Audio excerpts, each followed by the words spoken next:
یہ نصف صدی پہلے کا قصہ ہے جب کراچی میں شادی کی ایک ایسی تقریب منعقد ہوئی جس کی خوشی میں کراچی کے در و دیوار جگمگا اٹھے۔ یہ تقریب ٹیلی ویژن پر نشر ہوئی اور نکاح نامے پر 2 ممالک کے سربراہان نے بطور گواہ دستخط کیے۔ یہ 15 جولائی 1968 کی بات ہے جب اردن کے بادشاہ شاہ حسین کے چچا شریف حسین بن ناصر پاکستان کے سابق سیکرٹری خارجہ اکرام اللہ کی سب سے چھوٹی صاحبزادی ثروت کے لیے اردن کے ولی عہد شہزادہ حسن بن طلال کا رشتہ لے کر پاکستان تشریف لائے۔ اس رشتے کی منظوری سے پہلے پاکستان بھر میں خوشی اور مسرت کی ایک لہر دوڑ گئی تھی۔ ثروت، جنہیں ان کے گھر والے پیار سے بٹلم کہتے تھے، 24 جولائی 1947 کو کلکتہ میں پیدا ہوئی تھیں۔ وہ برطانیہ کے اعلیٰ تعلیمی اداروں سے فارغ التحصیل تھیں اور اردو، انگریزی اور فرانسیسی زبان پر یکساں عبور رکھتی تھیں۔ طیارہ زمین پر اترا تو ایئرپورٹ کی فضا شاہ حسین زندہ باد اور صدر ایوب زندہ باد کے نعروں سے گونج اٹھی۔ بارات میں شاہ حسین اور شہزادہ حسن کے علاوہ اردن کے وزیر اعظم بہجت تہلونی، سیکرٹری جنرل زید الزمائی، شہزادی منال حسین، شہزادی عالیہ، شہزادی بسمیہ اور چند دیگر حکام شامل تھے۔ ایوب خان نے بارات کا استقبال کیا۔ ان کے ساتھ پاکستان میں اردن کے سفیر اکاش الزین اور اردن میں پاکستان کے سفیر راحت سعید شتاری بھی موجود تھے۔ دوسری سمت ثروت کی والدہ بیگم شائستہ اکرام اللہ، جو خود پاکستان کے لیے سفارتکاری کے فرائض سر انجام دے چکی تھیں، اور صدر ایوب خان کی صاحبزادی نسیم اورنگزیب موجود تھیں۔ شہزادہ حسن بن طلال اپنی خوش دامن کے پاس پہنچے اور ان کے سامنے سر جھکا دیا۔ بیگم اکرام اللہ نے دعائیں دیتے ہوئے ان کے سر پر شفقت سے ہاتھ رکھ دیا۔ بارات کو گارڈ آف آنر پیش کیا گیا، جس کے بعد بارات اسٹیٹ گیسٹ ہاؤس کے لیے روانہ ہو گئی۔ کراچی کے آراستہ سڑکوں پر پاکستانی عوام خیر مقدمی نعروں سے بارات کا استقبال کر رہے تھے اور صدر ایوب، شاہ حسین اور شہزادہ حسن کی ایک جھلک دیکھنے کو بے تاب تھے۔ کئی مقامات پر استقبالیہ بینڈ بھی فضا میں موسیقی بکھیر رہے تھے اور پھول نچھاور کیے جا رہے تھے۔ ایوان صدر میں بیگم شائستہ اکرام اللہ کی جانب سے زہرانے کا انتظام تھا۔ شام کو شاہی خاندان کلفٹن میں بیگم شائستہ اکرام اللہ کے گھر کاشانہ پہنچا، جہاں مہندی کی رسم ادا ہوئی۔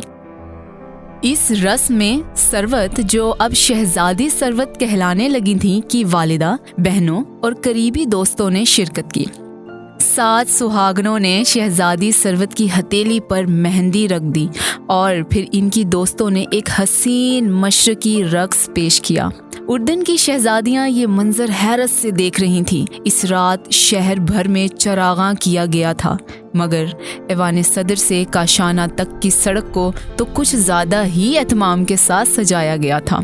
اگلے دن 28 اگست 1968 کو دلہن کے گھر نکاح کی تقریب تھی۔ اس تقریب میں بھی شہزادی ثروت کی بہنوں اور دوستوں نے بہت دھوم مچائی۔ شہزادہ حسن نے ان سب میں گھڑیوں اور دینار کے تحفے تقسیم کیے۔ پھر ایک سادہ سی تقریب میں رسم نکاح ادا کی گئی۔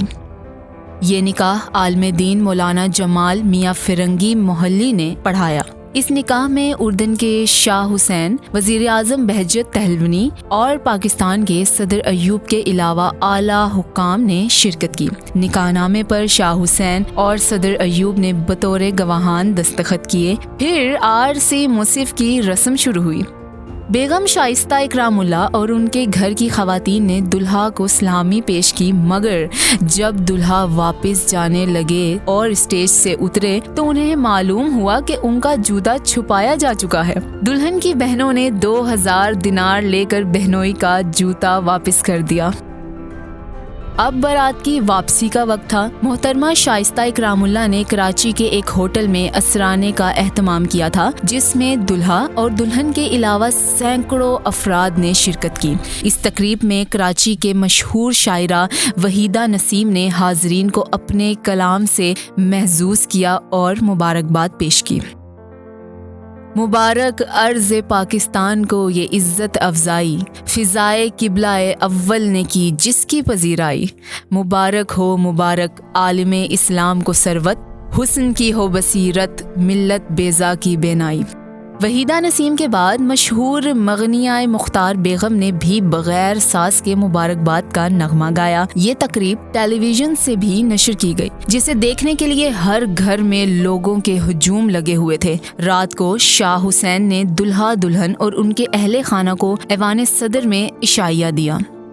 اس تقریب میں بھی صدر ایوب خان نے بطور خاص شرکت کی۔ انہوں نے شہزادہ حسن اور شہزادی ثروت کو سونے کا ایک جڑاؤ سیٹ بطور تحفہ ادا کیا اور ایک خوشنما شمعدان بھی دیا۔ متعدد ممالک کے سفیروں نے بھی تحائف پیش کیے۔ عشائیے کے بعد شہزادی ثروت اپنی والدہ کے ہمراہ اپنی قیام گاہ کاشانہ واپس آ گئیں۔ چند ماہ بعد 11 نومبر 1968 کو شہزادی ثروت رخصت ہو کر اپنے سسرال چلی گئیں، جہاں وہ آج بھی بڑی خوش و خرم زندگی گزار رہی ہیں۔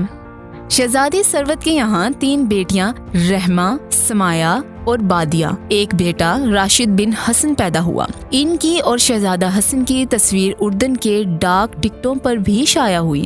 وہ پہلی پاکستانی خاتون تھیں جن کی تصویر کسی غیر ملکی ڈاک ٹکٹ پر شائع ہوئی تھی۔ وہ دنیا کی خوش لباس ترین خواتین میں شمار ہوتی ہیں۔ ان کے کپڑے پاکستان کے معروف فیشن ڈیزائنر رضوان بیگ تیار کرتے ہیں۔ عمان میں ان کے محل کی اندرون خانہ آرائش پاکستانی ڈیزائنر میاں احمد نے کی ہے۔ وہ اردن کی بیڈمنٹن فیڈریشن کی اعزازی صدر بھی رہی ہیں اور انہوں نے تائیکوانڈو میں بلیک بیلٹ بھی حاصل کیا ہے۔ شہزادہ حسن کی دلچسپیاں سیاست سے زیادہ لکھنے پڑھنے سے رہی ہیں اور وہ کئی کتابوں کے مصنفہ بھی ہیں۔ انہیں دنیا کے متعدد ممالک نے اپنے اعلیٰ اعزازات سے سرفراز کیا ہے، جبکہ متعدد یونیورسٹیوں نے انہیں ڈاکٹریٹ کی اعزازی ڈگری بھی دی ہے۔